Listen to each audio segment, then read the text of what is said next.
నమస్తే, నేను మీ బిఎన్ రెడ్డి. మనం ఈరోజు వచ్చరికి గంగవరం విలేజ్, సత్తుపల్లి మండలం, ఖమ్మం డిస్టిక్లో ఉన్నాము.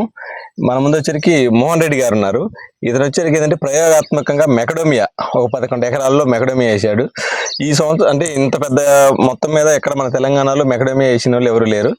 మేము అంటే మాది బిఎన్ రెడ్డి నర్సరీ నుంచి మొక్కలు ఇచ్చేటప్పుడు కూడా అన్నాం అనమాట, ఎందుకంటే ఇంత వేస్తున్నారు, కొత్త పని కదా, జాగ్రత్త చూసి చేసుకోవచ్చు కదా అంటే, కాస్త దాని మీద మాకు కొంచెం మనకి అవగాహన ఉంది.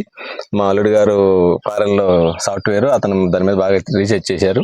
ప్లస్ నేను రిటైర్డ్ టీచర్, నాకు దాని మీద కొంచెం వాళ్ళు రీసెర్చ్ చేస్తున్నాం. అన్ని కర్ణాటక అన్ని తిరిగి వచ్చాము. వచ్చిన తర్వాత మీ దగ్గర కొంచెం బాగున్నాయి, మేము వేస్తాం, ఇబ్బంది లేదని వేయటం జరిగింది. అన్నట్టుగానే వీళ్ళకి మేము డిసెంబర్లో ప్లాన్స్ ఇచ్చాము. ఇవాళ వచ్చరికి మే 10వ తారీఖు. ఈ రోజున జస్ట్ నేను చూడటానికి వచ్చాను అనమాట, ఎలా ఉన్నాయి ఏంటి అంటే మంచి సమ్మర్లో మొక్కలు బాగున్నాయా లేదా చూడటానికి వచ్చాం. అయితే వచ్చిన తర్వాత అనిపించింది బాగా మెయింటైన్ చేస్తున్నారు. నేను అంటే ఇవాళ రోజులు అందరూ కూడా ఫర్టిలైజరు, పెస్టిసైడ్స్ బాగా విపరీతంగా వాడుతున్నారు. కానీ నేను వచ్చిన తర్వాత అడిగాను, ఏమన్నా వాడారు సార్ ఏంటి అని. అంత ముందు కూడా కామన్గా అడుగుతుంటారు, చెప్తుంటాను ఏమేమి వాడాలనేది. ఆర్గానిక్లో నేను ఆర్గానిక్ వాడేసి ఇంతవరకు ఒక పెస్టిసైడ్స్ కానీ ఫర్టిలైజర్ కానీ వేయలేదన్నారు. నేను వచ్చి చూసిన తర్వాత కూడా అనిపించింది నిజంగానే మోహన్ రెడ్డి గారు పెస్టిసైడ్స్ ఫర్టిలైజర్ వాడట్లేదు, ఆయన సొంతంగా ఈ విధంగా తయారు చేసుకుంటున్నారని. నమస్తే మోహన్ రెడ్డి గారు. నమస్తే అండి. ఒకసారి మనం ఇప్పుడు చూసాం కదా, ప్లాంట్లన్నిటికీ మీరు సేమ్ ఇదే వాడుతున్నారు సార్? ఇదే వాడుతున్నాం. అంటే మీరు ఓన్గా తయారు చేసుకుంటున్నారా లేదా ఎలా కొనుక్కొచ్చుకుంటున్నారా? ఓన్ తయారు చేస్తున్నామండి. ఓకే, ఇది ఎలా ఏమేమి వేశారు ఏంటి అంటే, మన రైతులకి ఏమవుతుందంటే చాలా మందికి అన్ని తెలుసు, కొంతమంది చేసుకోలేవు. అంటే కొంతమందికి ఒప్పుకొని చేసుకున్నారు, కొంతమంది చేసుకోలేకపోతే. నేను మీ దగ్గరకు వచ్చిన తర్వాత నాకు అర్థమైందంటే మీరు కొంచెం రిటైర్డ్ టీచర్ అయినా సరే దీని మీద పట్టుదలతో చేస్తున్నారు అనేది నాకు అర్థమైంది. కొంచెం మీరు ఏమేమి వేశారో చెప్తే రైతులకి ఏమైనా ఉపయోగపడుతుంది చూద్దాం సార్. దీంట్లో మొత్తం 10 ట్రక్కుల అంటే దాదాపు 30 టన్నుల పశువుల ఎరువు అండి. 30 టన్నుల పశువులు ఎరువు. ఓకే. దీని అడుగున ఒక లేయర్ పశువుల ఎరువు వేసినాం. దాని మీద మా ఎర్రచందనం తోటలో ఉండేటువంటి బచ్చల కూర అది ఆకుంటారు. దాదాపు అది ఒక 2-2.5 టన్నులు ఒక ట్రాక్టర్, అది ఒక లేయర్ వేసినాం. ఓకే. దాని మీద మళ్ళా ఈ అరటి పిలకలు, ఇప్పుడు మేము ఎక్కడేమి అక్కడక్కడ మొలుచున్నాయి. ఇదివరకు అరటి తోట ఇది. ఓకే. దాంట్లో ఉన్న అరటి పిలకలు దాదాపు 1 టన్ను 1.5 అన్ని మొక్కలు చేసేసినాం. దానిపైన మళ్ళా ఎరువు ఒక లేయర్ వేసినాం. ఓకే. లేయర్ వేసి ఇట్లా షేడ్ ఇచ్చేసి పైన ఈ పట్టాలు కప్పేసి రెగ్యులర్ గా స్ప్రింక్లర్స్ తోటి నీళ్లు వాటర్ ఇస్తున్నారు. దాంట్లో మళ్ళీ ఒక 12 కేజీలు ఎర్రలు వేసినాం. ఎర్రలు. ఓకే. ఎక్కడ తెచ్చారు సార్ అవి? ఎర్రలు హైదరాబాద్ అండి. హైదరాబాద్ తెచ్చారు. అవును. మీకు కనపడుతున్నాయి ఇప్పుడు చూస్తున్నారు. ఎర్రలు వచ్చినాయి బాగా. తర్వాత కింద నుంచి కూడా మనకి ఎరువులాగా తయారయ్యి వస్తుంది పైకి. ఓకే. ఓకే. అవును. ఇప్పుడు ఎన్ని లేదు సార్ ఇది వేసేసి? ఇది జస్ట్ 2 months అయిందండి. 2 months అయింది. మీరు కనుక ఇది రేపు అంటే మనకి అరటి మంచి పొటాషియం ఉంటుంది, అలానే బచ్చల కూరలు వచ్చరికి న్యూట్రియన్స్ బాగుంటాయి, ప్లస్ మీకు ఎరువు వచ్చరికి బలం. ఈ 3 కనుక కలిపి రేపు ఈ మొక్కలు మన మెకడేమియా తోటలో కనుక మొక్కలకి వేస్తే దాని యొక్క గ్రోత్ అద్భుతంగా ఉంటుంది. ఎంత వరకు కూడా ఇంతవరకు ఫర్టిలైజర్స్ కానీ పెస్టిసైడ్స్ కానీ వాడలేదండి. మనం మొక్క నాటేటప్పుడు మనం లాంగ్ ఫామ్ నుంచి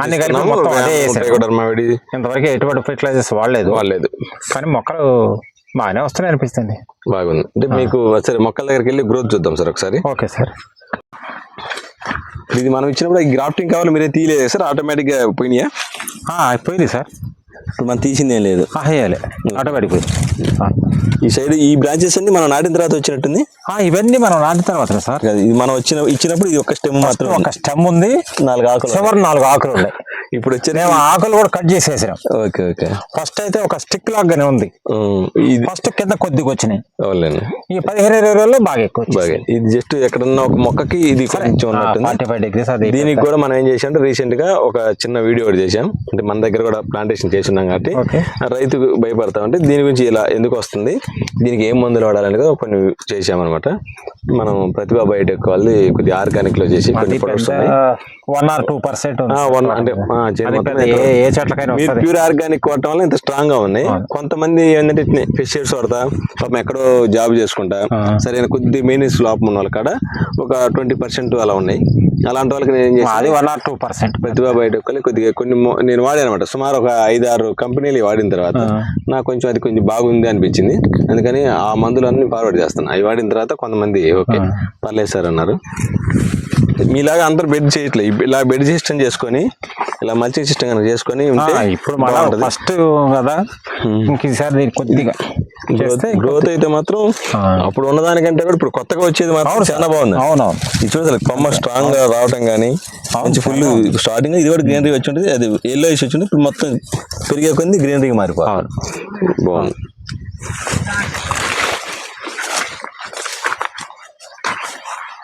మేము 2 ఇవి వస్తాయి, 2 లేడర్ పైపులు 2 చెట్టుకి వేసినాం. ఒక లేడర్ పైపుకి 2 డ్రిప్పర్లు వేసారు. ఒకటే డ్రిప్పరు వేసింది ఒకటే. ఓకే, మరి 2 ఏంటిది ఫర్దర్ గా కూడా అవసరం ఇంకో లేడర్ రావచ్చు. ఓకే ఓకే, ఇక్కడ లూప్ ఇచ్చినాం. ఒక్కసారి చూడండి మోహన్ రెడ్డి గారు, ఇక్కడ మనకి గ్రాఫ్టింగ్ కంటే ఇది కట్ చేయాలి సార్.